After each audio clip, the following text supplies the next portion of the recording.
It is beyond frustrating. You are doing everything you've been told to do. You're watching your diet, counting your carbs, avoiding sugar. You check your blood glucose. And yet, the numbers keep creeping up. It feels like your body is no longer following the rules you've learned. And then there's something else. It's a totally separate feeling, or so it seems. That deep, comfortable chair feels just a little harder to get out of.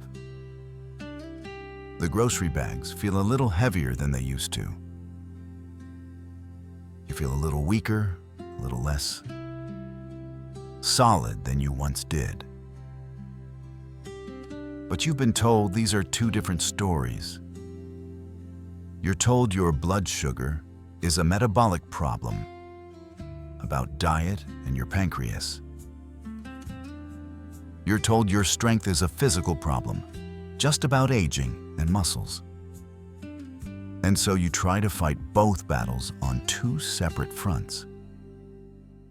If you are feeling confused and exhausted by this, you are not alone. And it is not your fault. It's not your fault, because you've been given an incomplete picture.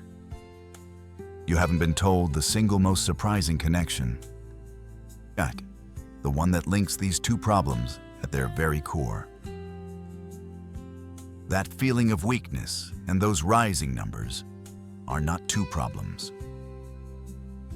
They are one and the same problem, which we call the shrinking sugar sponge. Here is the hidden truth. Your skeletal muscles are not just for moving you around. They are the largest and most important storage tank for blood sugar. They are your primary metabolic defense after you eat a meal.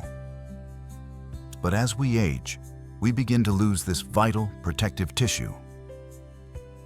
This age-related muscle loss, known as sarcopenia, is the hidden, non-dietary reason your risk for type 2 diabetes is increasing. Today, we decode this link.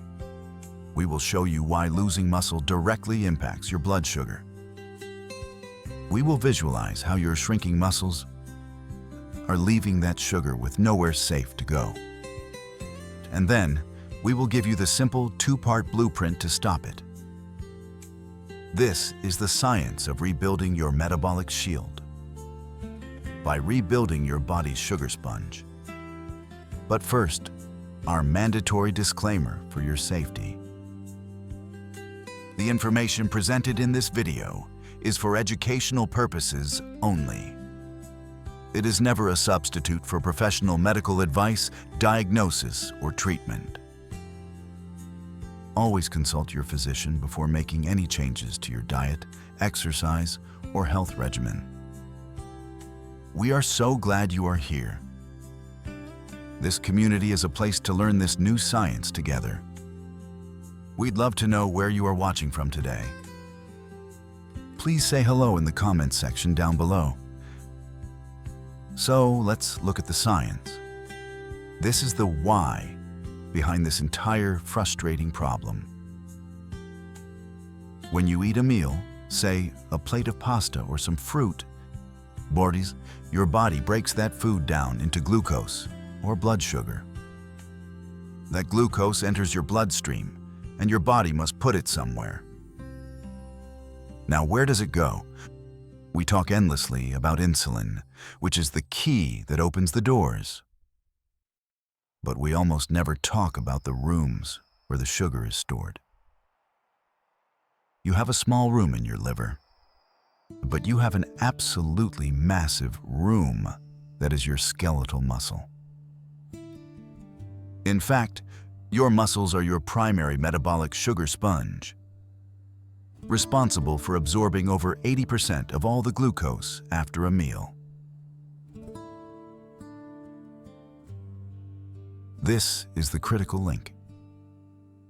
When you are younger and have more muscle mass, you have a giant, thirsty sponge. You eat a meal, and that huge sponge soaks up all the sugar easily. Your blood sugar levels stay low and stable. Your pancreas is not overworked. But then, sarcopenia begins. That quiet, age-related loss of our vital muscle tissue. Year after year, that big, thirsty sponge begins to shrink. The storage room literally gets smaller and smaller. Now, you eat that exact same meal you've eaten for 20 years. But the glucose rushes in and finds a sponge that is half its original size. It has nowhere to go.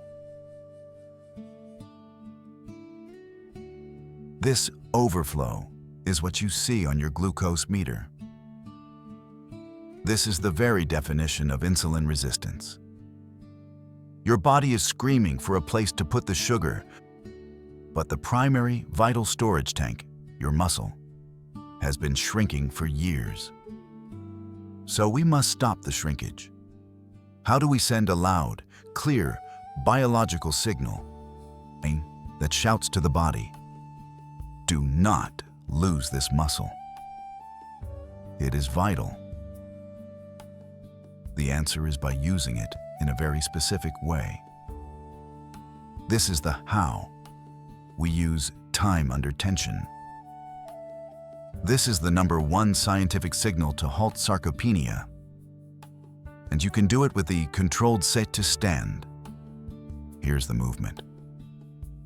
You will use a sturdy, non-slip chair.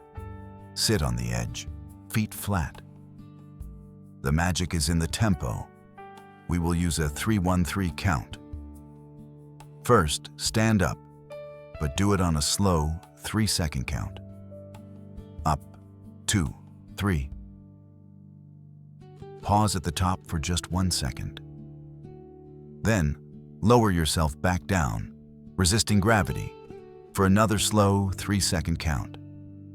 Down, 2, 3. That slowness, especially on the way down, is the time under tension. That is the entire signal. Aim for 8 to 12 controlled repetitions. You are not trying to be fast, you are trying to be slow. You should feel the large muscles in your thighs and glutes working. This is the most powerful message you can send to preserve your sponge.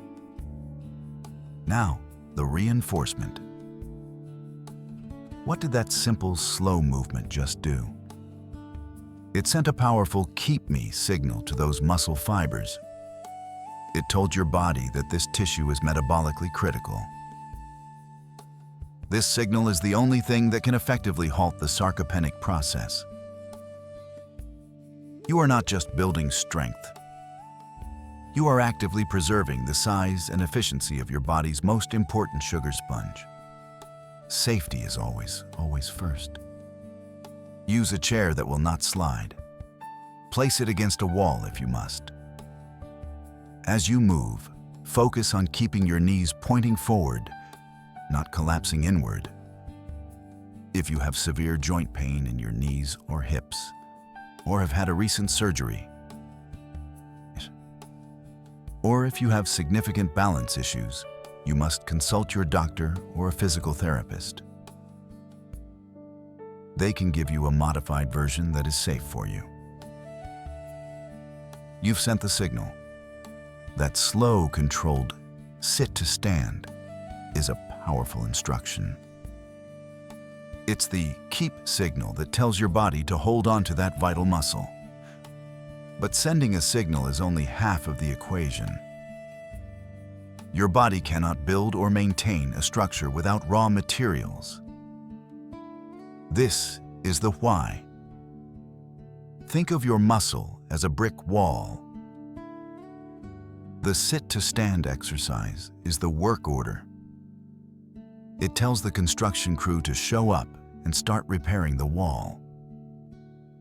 But what happens if the crew shows up and there are no new bricks? The work stops. The bricks for your muscle wall are called amino acids. and we get these amino acids from the protein we eat. Here is the crucial, often missed connection. You can send the work order all day long with exercise.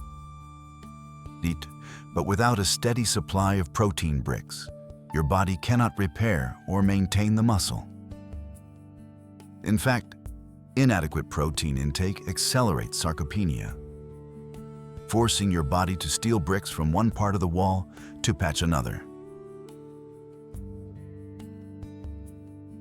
This directly, physically shrinks your sugar sponge.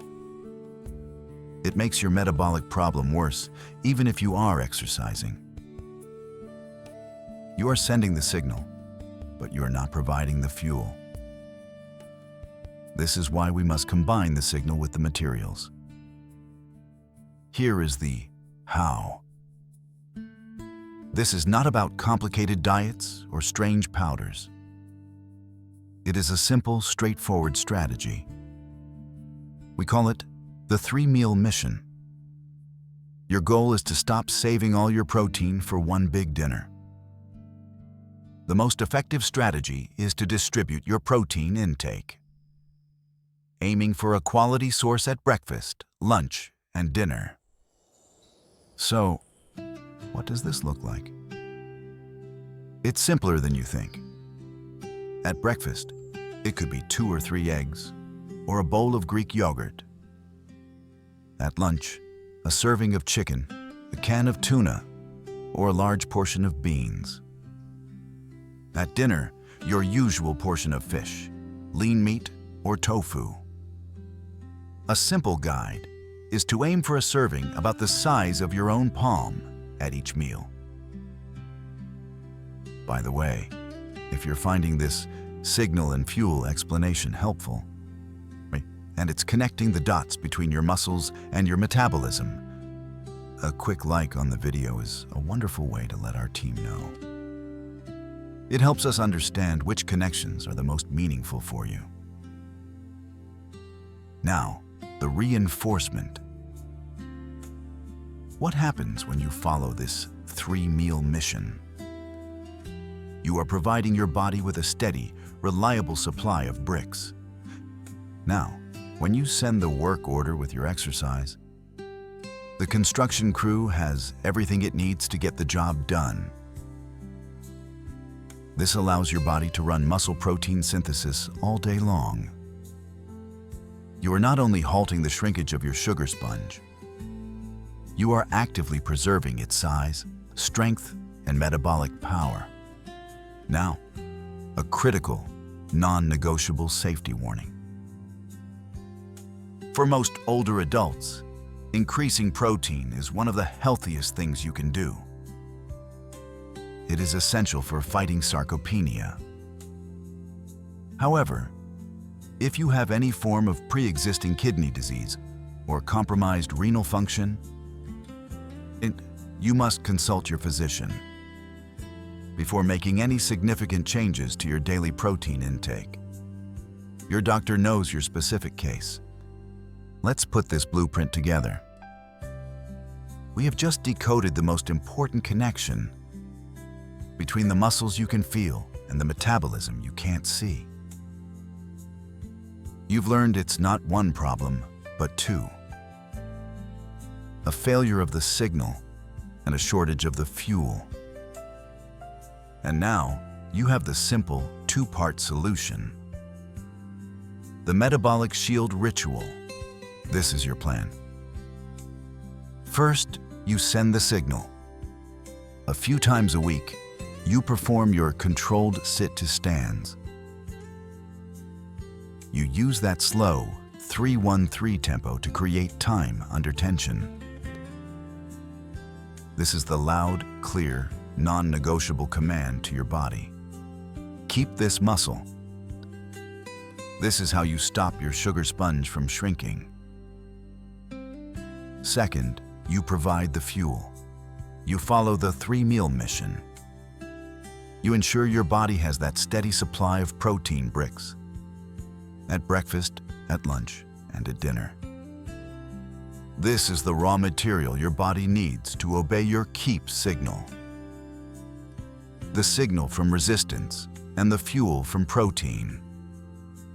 This is the complete, active blueprint for preserving your body's metabolic engine.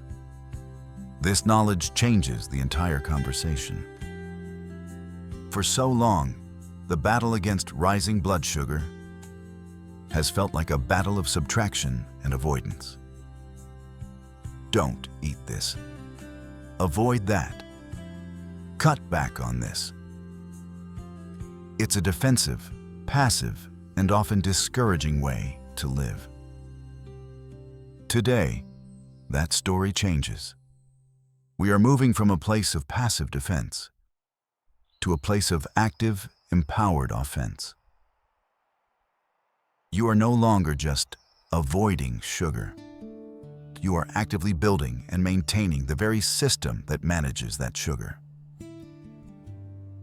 You are taking control of the other side of the equation. A side you were never told was this powerful or this much within your control. And this is about so much more than just a better number on your glucose meter. That number is just the data. The real prize is the feeling. It's the freedom from that constant low-level anxiety and that nagging worry about every single bite of food you eat. It is about freedom. It's the freedom to enjoy a celebratory meal with your family. Knowing you have a strong, robust, metabolic sponge ready to do its job. It's the steady, reliable energy you feel all day long. Because your body is no longer on that blood sugar roller coaster. We are not just managing a condition. We are rebuilding the very foundation of our metabolic freedom and our daily vitality. You now understand the why. That weakness you felt and the numbers you saw are not separate. They are deeply, physically connected. And you now have the how, the power to fix both at the same time. The great aha moment is that your muscle is a sugar sponge, and losing it is the hidden driver of your metabolic decline. And your new Metabolic Shield Ritual, using the signal of resistance and the fuel of protein, is the simple two-part blueprint to preserve and protect it. You are in control. Now, we invite you to share one small step you'll take this week. Will you try the controlled sit-to-stand or add a source of protein to your breakfast? Share your commitment in the comments below. Your plan can inspire our whole community. And please subscribe. In our next video, we will decode the surprising link between your grip strength and your heart health. As always, consult your physician before making any changes to your health regimen.